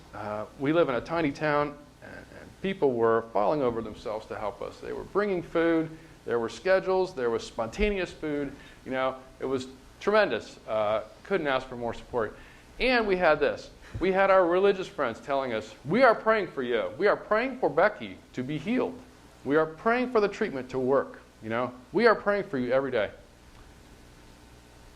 But we also had non-religious friends. And they would tell us, we are thinking about you. We are sending you positive energy. Whatever that means. We're doing our best. We just want it to be better. And so, in the end, I have to ask, if my religious friends had not prayed for Becky's recovery, would it have gone differently? Would she have not recovered or not recovered as well? I don't know. I really don't know. Am I grateful for her recovery? Absolutely. Do I think God is the cause of all these good things? Absolutely. If my religious friends hadn't prayed, though, would things have gone differently? I really don't know. What if my non-religious friends had not sent me their positive energy? Whatever that is. Would it have made a difference? Would she have not recovered as well? I don't know. I really don't know. I'm grateful for their support, either way, right? And I trust, that with the little faith I have, I trust that, things are going to work out. I don't know that, but I trust. I trust anyway. And so this happened while I was finishing my book about prayer. So that was a very interesting combination of things.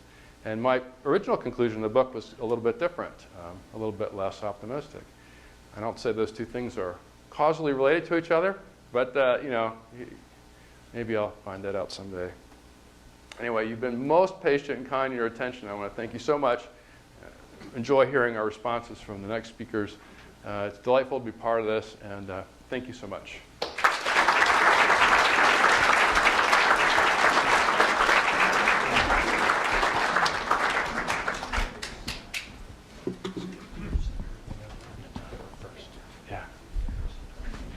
Do you want to do?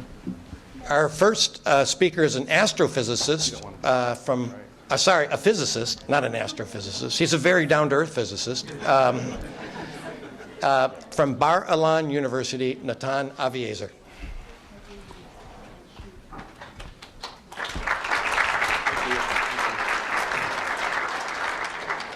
Good afternoon, everybody. I'm an Orthodox. My name is Nathan Aviezer, which is not important, but I'm an Orthodox Jew, which is important. And therefore, I wish to welcome you with the typical Jewish welcome, Shabbat Shalom. May you have a Sabbath of peace. This is our Sabbath on Saturday. Now, we've just been told that when good things happen, they come from God. Well, something very good happened to me. Some time ago, I was sitting in my office minding my own business, and I got this email from Kelly saying, would you like to participate in this conference about whatever it's called? Well, I didn't know anything about it, but I said, yes, why not? What do I have to lose? And I've come here, and it's been absolutely marvelous. I had a week of talks, one better than the other, and now we have this grand hour. And I was invited to speak there. I'm invited to speak here. Kelly, you're absolutely wonderful. You are good. God sent you to me. Now, the fact that I'm an Orthodox Jew means several things. First of all, it means that I believe in God. And second of all, it means that I pray to God. All Orthodox Jews pray 3 times a day, not quite as much as our Muslim colleagues, but 3 times a day we pray a lot. And I'm supposed to tell you what is the meaning of our petitionary prayer. Now, when I tell you something, it's not really the Orthodox Jewish position, Because there is no Orthodox Jewish position about anything. We have the same, if there are two Orthodox Jews discussing something, you will hear 3 different opinions. So I'm going to tell you my view of the Orthodox Jew. Now, also, this is difficult because I'm supposed to say how is it different from what Scott said, and actually a lot of it is really the same. That is, we pray for God, and that means that we believe that God intervenes in the world. If God didn't intervene, if he was something overall just looking, now what's the meaning of my prayer? I pray for health, I pray for sustenance, I pray for wisdom, meaning that I believe that God intervenes, and if he wants to, he will give me substance, he will give me health, he will give me wisdom. So far, so good. But we believe that this comes in a particular way. It comes in a way which in Hebrew it says, Olam kemino go no heg. The world works according to the laws of nature. That is, what happens when God answers my prayers, I will never know it. And nobody else will know it. For example, say that my wife or my child is very sick. My child needs an operation, serious operation, and now comes something very important, which God mentioned, but he didn't emphasize it. I'm going to emphasize it. When he couldn't find Andrew, he didn't sit down and pray. The first thing he did was call 911 and run around and ask everybody and do everything he could by himself to solve this problem. And then he also prayed. And this is what the Jewish Orthodox religion requests. When my child is sick, I don't go to the synagogue and pray. I seek the best medical help. I go to the best surgeon I do. It is my obligation to try to solve my problem as best as I can. And then, in addition to that, I pray to God. So the operation, I go to the surgeon and he tells me that there's a 20% chance of the operation being a success and 80% chance that your son will die. So I pray that he should work out. And then it turns out that my son survived, the operation is a success. And then I can ask, was it due to God? And the answer is, I will never know. But I may believe it's due to God. And I tell this to the surgeon, who is a complete atheist. He says, what are you talking about? I told you 20% of the patients survive. I'm a top-notch surgeon. You should see when you get my bill, you'll see how good a surgeon I am. And therefore, your child survived because I did. So who is right? I don't know. But an important part of this is I can only pray for something which could happen naturally.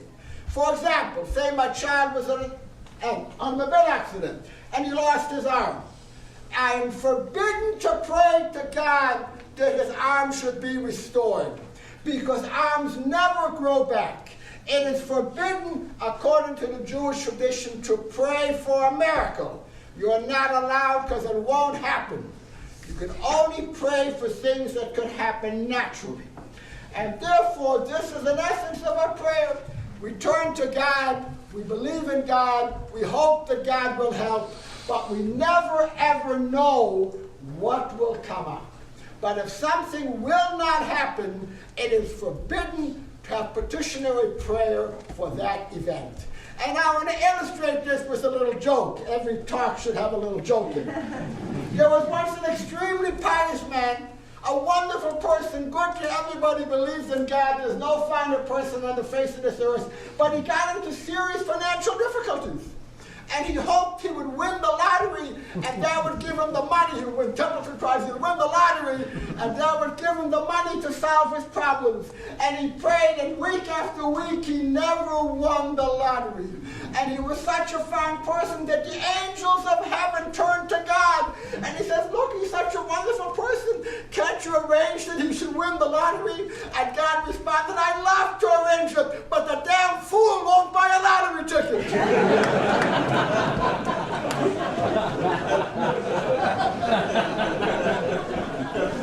That's what prayer means to God. Thank you all.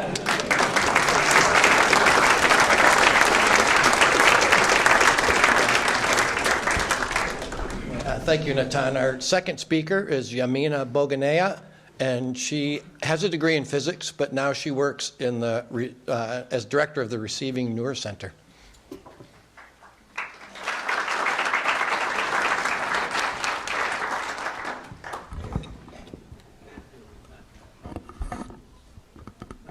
Okay, thank you, both Scott and Nathan. I felt, and peace be upon you all. Assalamu alaikum. I felt the need, maybe you've seen me like typing and typing and typing, and I had to actually tell myself you can't say everything because there are so many, the differences are in the subtleties. That's why it's not easy to articulate them. So, for instance, when I heard the gardener comparison, or the metaphor as you call it, I thought, well, but the gardener is very limited. And how can a limited gardener compare? How can we use that as a unit of measurement to think of anything related to God?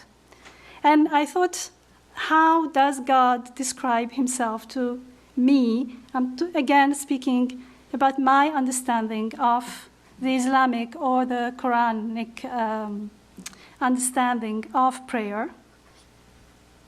So from the Quran, if you look at even the literal meaning of the verses, it's repeated again and again that God knows everything. He knows everything in the universe and within ourselves, even our hidden thoughts and desires and wishes. And that he knows what goes through our hearts since he is, and he keeps saying, since I create you.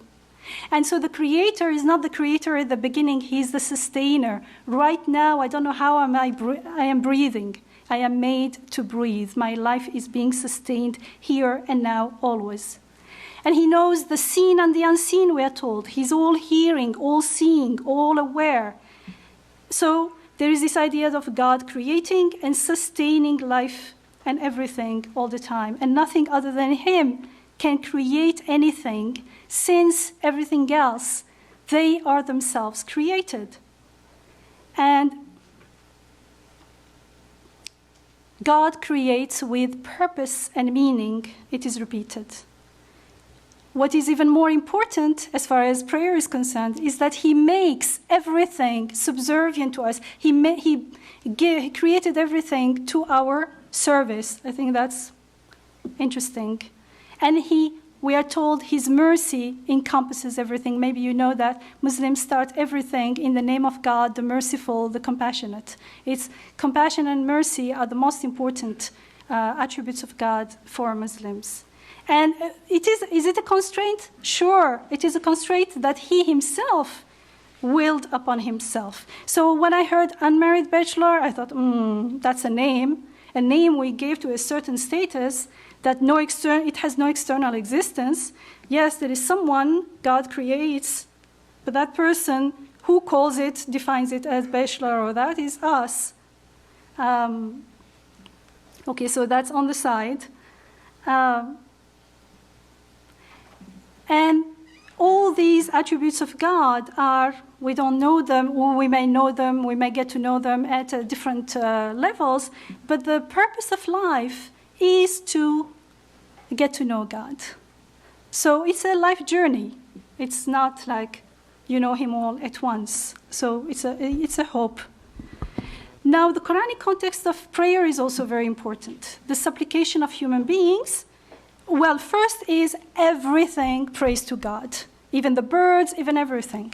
And they glorify God all the time. And what does it mean? It means that their needs are being constantly being taken care of by God. And it's as though like a seed growing, as though the seed growing is like the seed needs to grow and it's in a state of praying to God. So, and the water and everything are participating in the supplication so that it grows. And the growing, as it grows and shows the beauty of the Creator, it is glorifying God and extolling His glory with His divine names. Now, when it comes to human being, there are two kinds of prayer generally. One is through action, what Nathan was talking about, and one is through action and disposition, the way we are.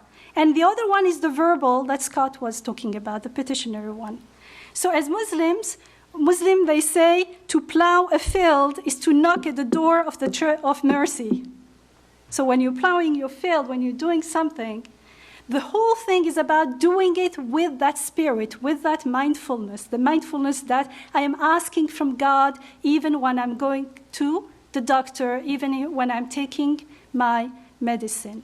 So having recourse to causes, like taking my medicine, let's say when I'm sick, is a supplication, is a prayer through action, and it is seeking the result from the Creator. So it's that mindfulness that is going to make it a prayer that has results in this life and in the next. The next life is very important for Muslims.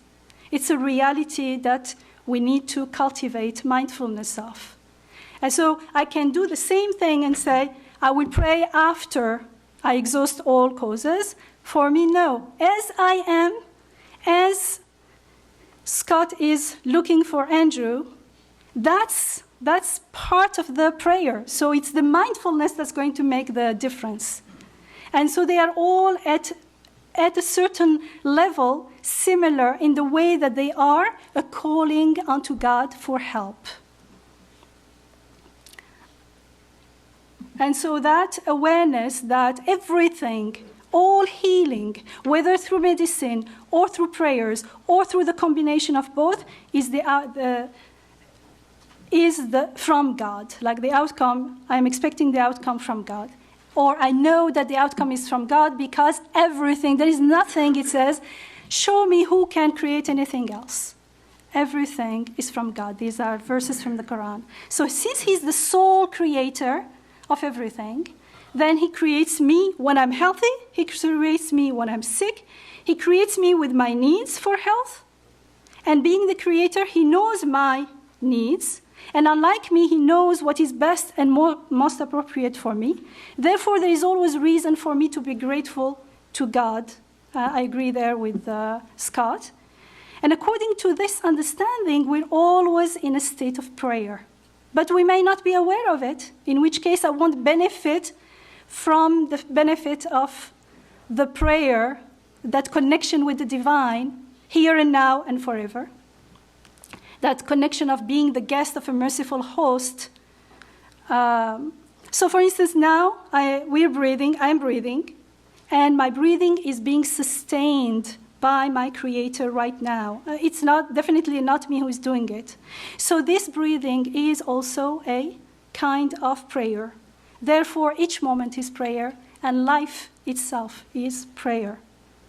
And when I'm sick and I take medicine, that goes hand in hand, and both kinds of prayers, through actions and through words, and being guided maybe to the right diagnosis, to the right medicine, to the right doctor, are all needs, and therefore they are all prayers. And the prayer may not be sincere. Prayer is not measurable. We can't measure because among Muslim scholars talk about conditions of acceptability for prayers to be accepted. And they mention that in some tradition, according to some traditions, that praying with a distracted heart, with a mindless heart, for instance, lowers the acceptability, the prayer, the factor of prayer being accepted.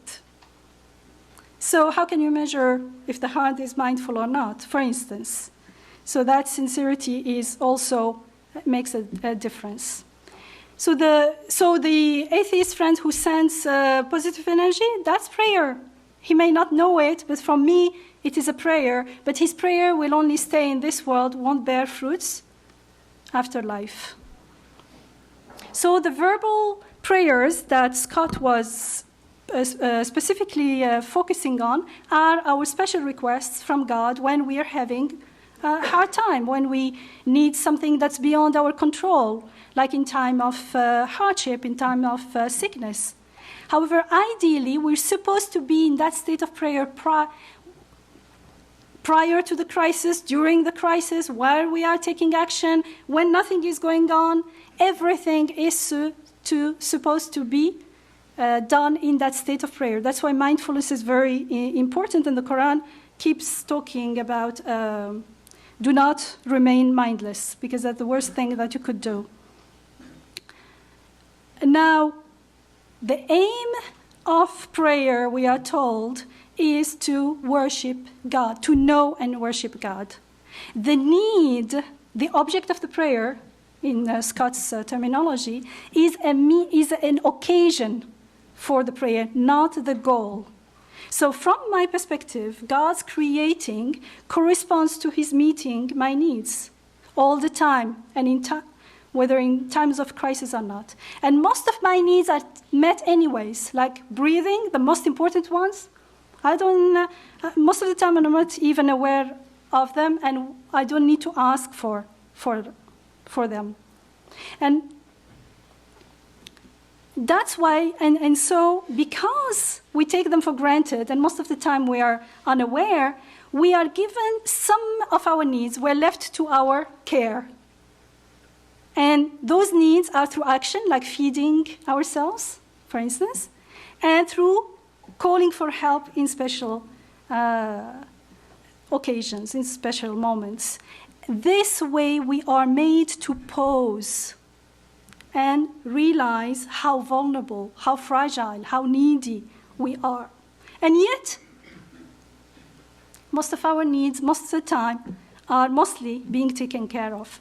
So that's a moment of realizing that I am being the recipient of much goodness. And so in moments of crisis that leads us to pray, they are opportunities for us to remember God as that source of mercy and generosity and sustaining.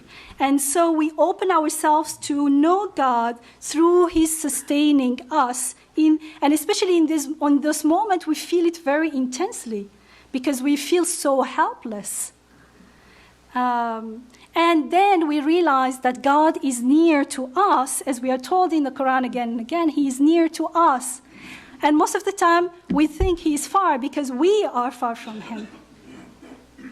So when we call unto him, we realize how accessible he is to us. And we are supposed to then keep that awareness and mindfulness all the time. And one of my personal prayers is, please, please, please, I write everything, help me keep that mindfulness so I don't need as many crises as...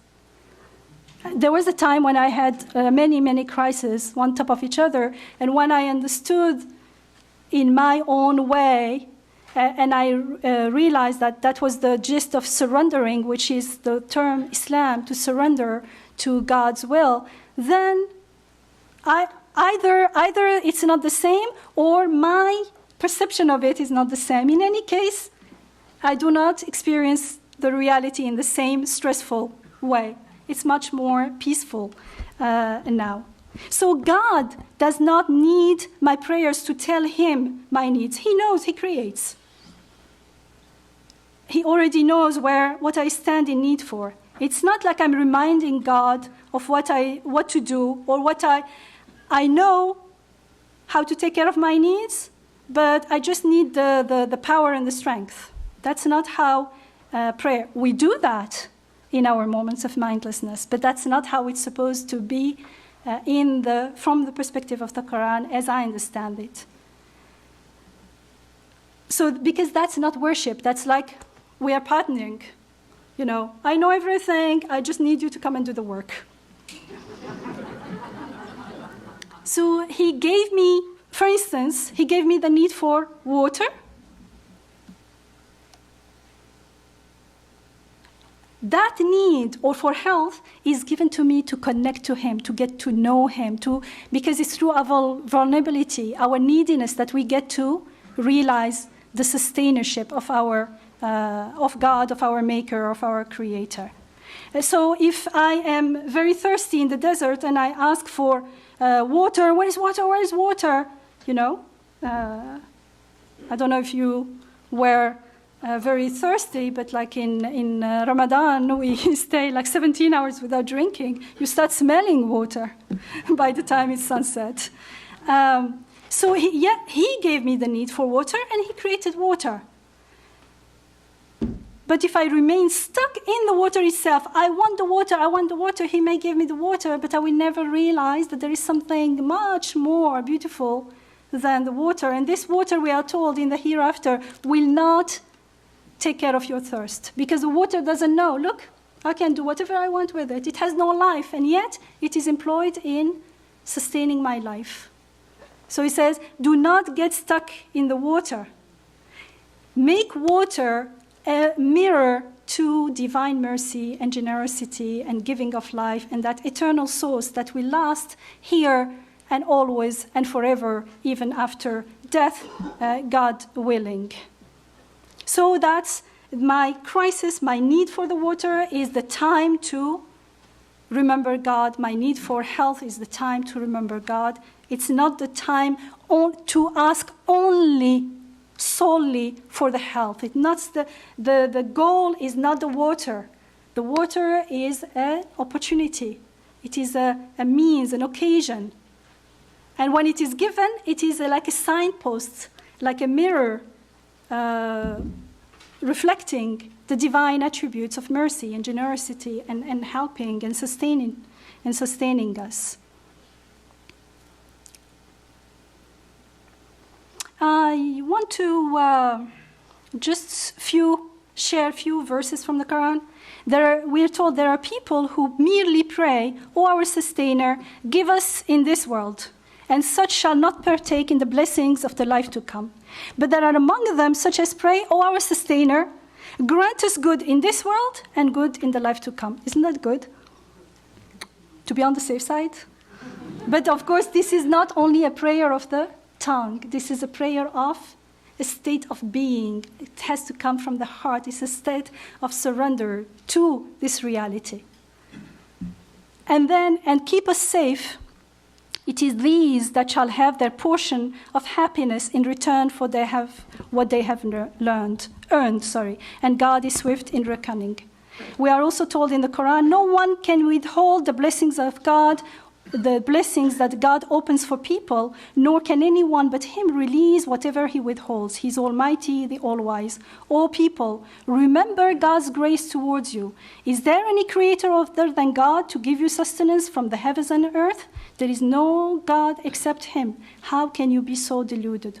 O people, it is you who stand in need of God, whereas he alone is self-sufficient, the one to whom all praise is due. And the most famous ones about prayer, we are told, if my servants ask you about me, behold, say, I am near, I am close. I respond to the call of him who calls whenever he calls unto me. Let them then respond unto me and believe in me so that they might follow the right way. And in another verse we are told, but your sustainer says, call unto me and I shall respond to you. It is God who has made the night for you so that you might rest therein, and the day in order for you to see. Behold, God is indeed limitless in his grace unto people, but most people are ungrateful. Such is God, your sustainer, the creator of all that exists. There is no deity except him. How can you be so deluded? Again, in another place. So here, when God says, call me and I shall respond to you, it means he always answers, and this was pointed to before. So he responds, he answers, but he does not necessarily give me what I want. The example is the sick child who wants banana flavor syrup, for instance. And it may be that's not what he needs in this case. Maybe he needs nothing. He just needs to rest. Or maybe he needs something better. So we don't know. And when we surrender, when we know God and trust him and surrender to him, then we are more willing to accept and listen. How is he answering our prayers? So the trust comes. So although we can't know for sure, trust, the last point was, and surrender and have faith is very important. And this faith in Islam is based on evidences that I collect during my interaction with God in the world and getting to know him as the merciful, generous, and all-knowing, etc., which is the main tenet of Islam, the Shahada, the testimony, based on the witnessing and observation of evidences in the world. We are also told, worship God alone, you have no deity other than him. He brought you into being out of the earth and made you thrive thereon. Ask him, therefore, to forgive you your sins, and then turn towards him in repentance. For truly, my sustainer is ever near, responding to the calls of whoever calls unto him. There are two types of prayers that I thought, can I go with the two types very quickly? Jonah and Job. Okay. But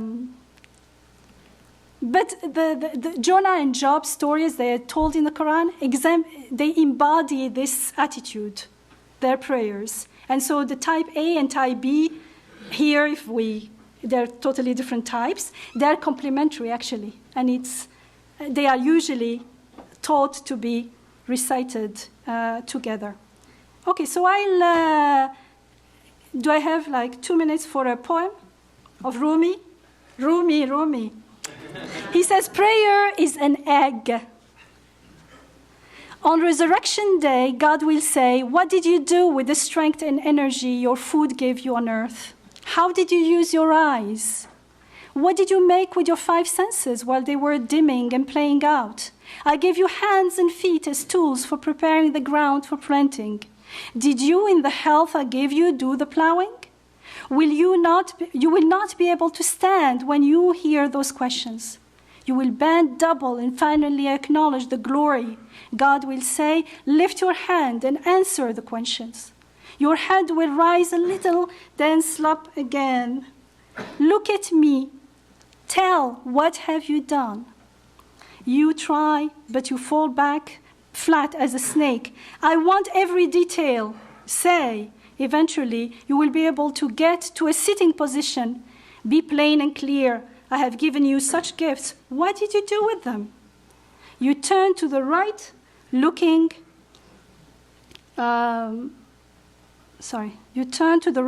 to the prophets for help, as though to say, I'm stuck in the mud of my life. Help me out of this. They will answer those kings, the time for helping is past. It's the day of judgment. The plow stand there in the field. You should have used it. Then you turn to the left where your family is, and they will say, don't look at us. This conversation is between you and your Creator. Then you pray the prayer that is the essence of every ritual. God, I have no hope. I am torn to shreds. You are my first and last and only refuge. Don't do daily prayers like a bird pecking, moving its head up and down. Prayer is an egg. Hatch out the total helplessness inside.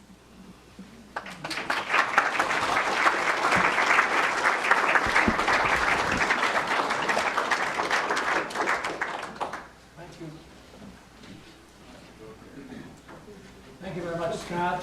Nathan, Yamina. We've really been stimulated. I know there's going to be some questions. I'm going to ask questions from the community people. Our scholars have been together all week, and they'll get a chance to quiz them more. But we'll take the questions. The program manager, Kyle Coyers, will pass the mic around on that side. And you have your mic. Yeah, that's fine. Yeah. So who wants to be first? Okay.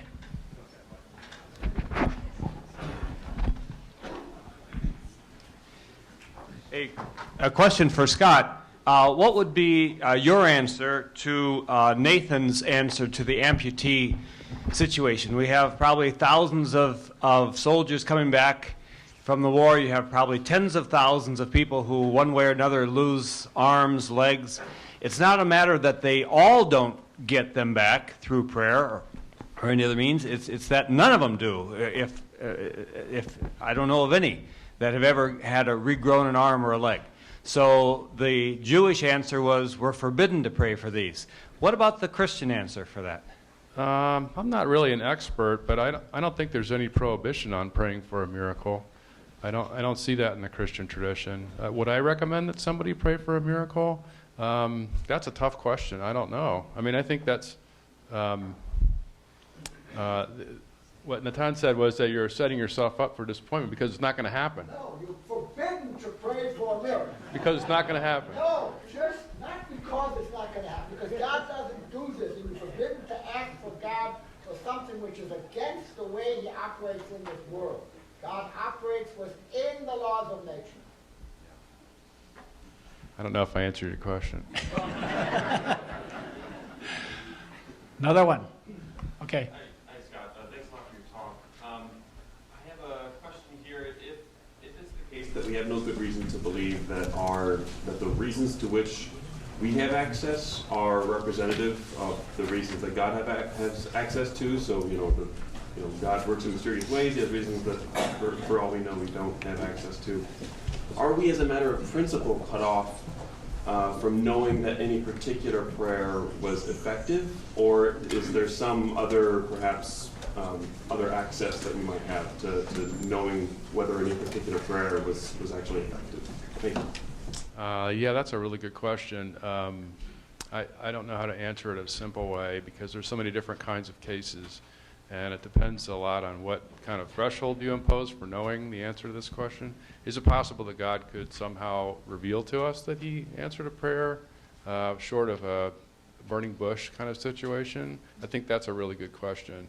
I don't have a short, pithy answer to that. But I think in general, I think in the book I talk about this, it's very hard to argue that we know in particular cases whether our prayers have been answered, even when the things we ask for come to pass. And I think what you mentioned about the reasons it's one of the main arguments there. So I'm inclined to say it would be very unusual for a person to know. I hope that helps. Okay, next question. I think Scott's curve was a Cupid's curve or something like that, with the label anyway. Yeah. So continuum of trust and faith. Right. And just in medicine, our ideas of curing and healing, probabilities, high probability things are where surgeons like to be. That's why Nathan's surgeon wants to take credit for all that happened on the case. He doesn't like that he had uncertainty. And a lot of surgery, we try to be in very high probability of a good outcome. We don't like 50-50 odds. We like very long odds where it's likely it's going to turn out well. My thought is that in the other end, where it's low probability of good outcome, is the area where hope and trust and faith are most important.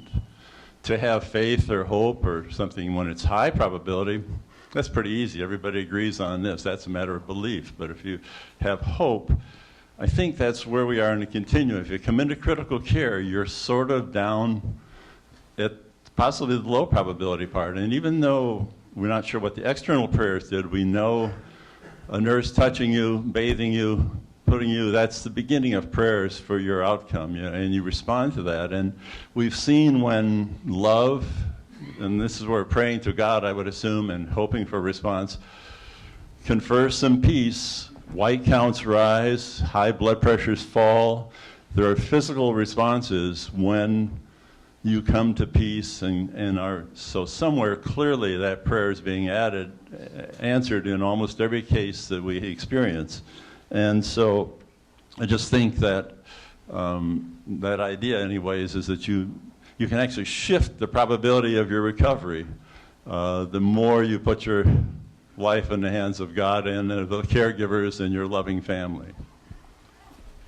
Yeah, that's interesting. I took a slide out about a case in which the person's prayer, just in virtue of being offered, makes a difference. And there are, of course, all kinds of benefits for the person who prays. We have lots of studies about this, that praying, for people of faith anyway, praying improves their conditions in lots of ways, certainly. There's no question about that. And whether you want to say that that's a prayer that's answered by God, in my sense, it would still be unclear to me, because there's a clear mechanism in virtue of which we can see that the praying itself leads to those changes, But certainly that's an important benefit of prayer that needs to be emphasized as well. My question is about the relationship between petitionary prayer and community. It seems that your two types of prayer, A and B, thy will or what I want, if we have all kinds of people praying for a Category 5 hurricane not to hit where they live, but to go over there, then we're in conflict between my own desires and the desires of the community. Yeah, that's right. Or in the Super Bowl. Yeah, that's right. Yeah, and I didn't talk about the communal dimension to prayer. In my book, I restrict myself to an individual petitioner, but when you add a community, it changes things a lot. It's an interesting dimension, the difference. Yeah, and sometimes people do pray for things that could be answered only if somebody else suffers, and so you sort of feel like that's not the right way to pray, right? I mean, that's kind of a puzzle, a problem. Yeah, it's a good point. And the difference between a group and an individual is important too, and I didn't have time to talk about that. Okay. Hi, I'd like to talk about the partnering that was mentioned between what we do and what God does. And seeing as water was brought up just recently in the bottle there, I want to mention that Nestle pumps our groundwater, our common resource, about an hour north and sells it back to us in plastic as Ice Mountain. And also we have fracking going on in Michigan, which can pollute our water. And we have this pipeline under the bridge that's 67 years old, carrying oil, and it could break anytime. And so what is our role in caring for creation and partnering with God? Or do we just pray for no pollution?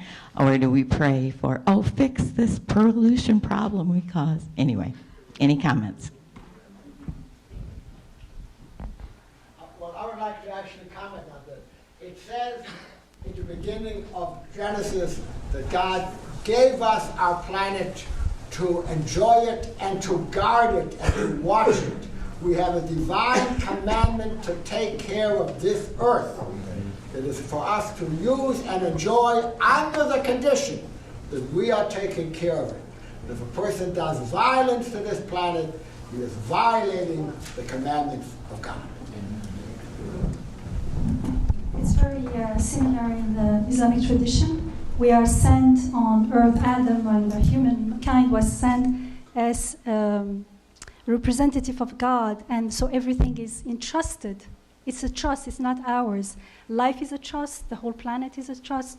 So I would say, personally, I would start doing those steps in my personal life, and however much I can be involved, that will be, my prayer will be not only words, but also action, because I cannot, from my understanding, prayer is always, if it is sincere, if it is not just lip service, then it's going to involve some action in the world. And we are told in the Quran that the earth and the oceans will be polluted because of your wrongdoing. So be careful. Like that time, they probably didn't know that if you're careless, you're going to pollute everything. But it says there is a verse about pollution, for instance. So it is a responsibility. Just for an advertisement, since Scott has so blatantly done so for his book. Actually, the Kaufman Interfaith Institute is getting involved with an interfaith approach to creation care. So follow us on our website and you'll learn more about it. Next question.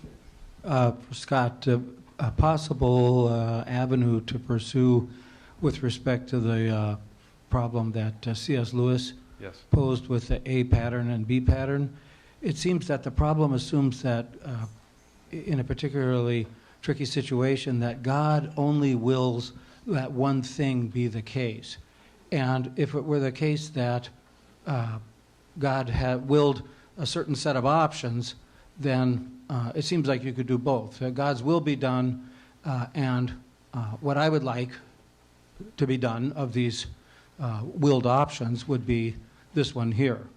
I know it needs to be fleshed out, but maybe there's something there. That's a creative suggestion. I appreciate that. Thank you. Okay, next. I'm grateful to be with you as you are three representatives of aspects of the Abrahamic faith. Shared among you all is the idea of prayer. and prayers are things unseen. Our belief in things unseen is faith. What ideas do your three traditions carry about what happens to prayer once it is formed in our bodies, in our minds? Is there thought that prayer leaves the body in some way, or is it always perceived by the divine within our bodies?